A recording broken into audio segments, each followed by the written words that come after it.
حلقة النهاردة هحكي لكم عن مجرمة من فظاعة جرمها بتؤمر السلطات السعودية بالتعجيل في تنفيذ حكم القصاص فيها.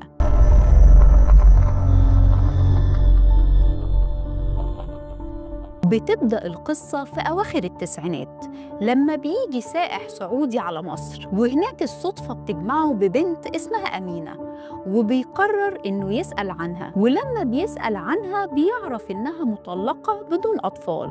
وقتها بيقرر إنه يتقدم لها، وما بيفوتش كتير وبيكون متجوزها وواخدها على بلده، واللي بيكون في منطقة القريات في شمال المملكة العربية السعودية. وبتعيش أمينة معاه لسنوات في استقرار، وبتخلف منه طفل، وبتحصل على الجنسية السعودية. وبتكون أمينة أو أم عماد زي ما اشتهرت هناك، شخصية اجتماعية ومعروفة ومحبوبة جدا في المنطقة اللي هي عايشة فيها، وحياتها مستقرة وسعيدة وما عندهاش أي مشكلة. ولكن أبو عماد بيمر بضائقة مادية جديدة، واللي فيها بيخسر كل ما يملك، وبيفضل الحال يتحول بيهم من سيء لأسوأ. وطبعاً أمينة وقتها كانت في حالة من الحزن والغضب الشديد، وفكرت إنها تلجأ للسحر اعتقاداً منها إن ده ممكن يكون حل لأزمتهم. وبيوافق أبو عماد على الفكرة، وكمان بيرحب بيها جداً،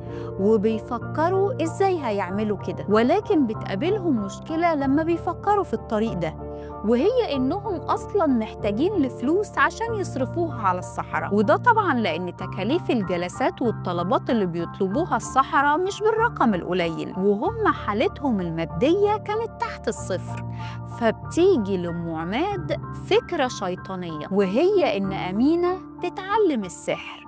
ووقتها جوزها شجعها جداً على الفكرة المجنونة دي، وبالفعل بدأت تقرأ في كتب السحر وتسخير الجن وخلافه، وبتقدر تتواصل مع واحد من السحرة، واللي بالفعل بيحطها على أول الطريق. ولما اتمكنت من كام طريقة وكام خدعة، هنا جه دور أبو عماد، لأنه بدأ ينشر صيتها ما بين كل معارفه وقرايبه، ويتكلم عن كراماتها ومعجزاتها في كل المجالس. وبالفعل بينتشر صيت أم عماد في قريتها وفي القرى المجاورة، وده مش على أساس إنها ساحرة، ولكن على إنها معالجة وليها كرامات، في الوقت اللي هي كانت عمالة تتعمق في السحر أكتر وأكتر.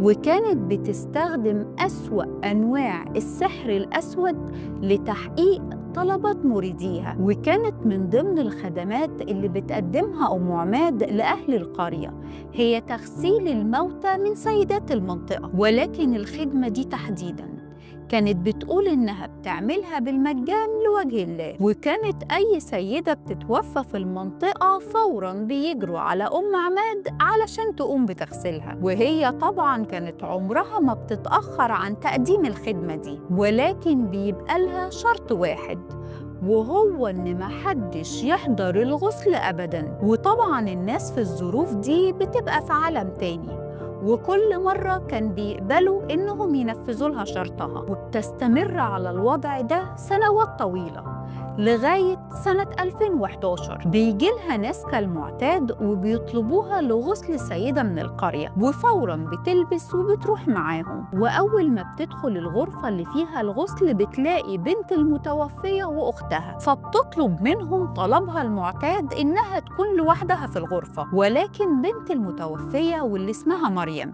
بترفض إنها تخرج من الغرفة. وفي البداية باللين بتحاول تقنعها أم عماد، وبتقول لها إن الموقف هيكون صعب جداً عليها، وإنها أحسن لها ما تحضرش الغسل، وكل الكلام اللي متعودة بتقوله كل مرة لأهل المتوفية. إلا إن مريم بتصر إصرار تام إنها تقف على غسل أمها. وقتها بتغضب أم عماد وبتهددهم إنها تمشي ويشوفوا مغسلة تانية. فبتدخل السيدات اللي موجودين في منزل المتوفية وبيقنعوا مريم إنها تخرج من الغرفة. وبتخرج مريم وهي منهارة، لأنها شايفة إنها كان لازم تقف على غسل والدتها، فقررت إنها تقف من ورا الباب وتبص على والدتها وهي بتتغسل. وبالفعل بتقف مريم من غير ما أم عماد تاخد بالها منها، ولكن بتلاحظ حاجة غريبة جدا، وهي إن أم عماد ماسكة في إيديها أوراق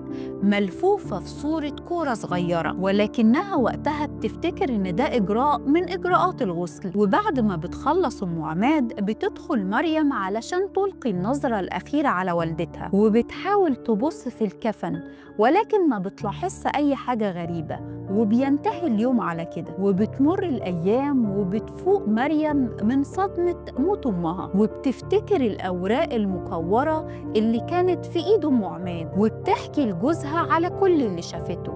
ولكن رد فعل جوزها هتقلق مريم، لأنه بيقول لها إنه حضر غسل كتير قبل كده وعمره ما شاف حاجة زي دي. ساعتها زي ما بيقولوا كده الفار لعب في عبهم، وقرر زوج مريم إنه يسأل واحد من معارفه واللي بيكون إمام مسجد ومغسل في نفس الوقت. وكان رد الشيخ عليه إنها حاجة غريبة جدا، ولكنه قال له طمن زوجتك لأنها قد يكون اختلط عليها الأمر من حزنها على أمها. ولكن لما بيمشي زوج مريم بيظهر لنا إن الشيخ الكلام قلقه فعلا وأثار شكوكه بصورة كبيرة جدا.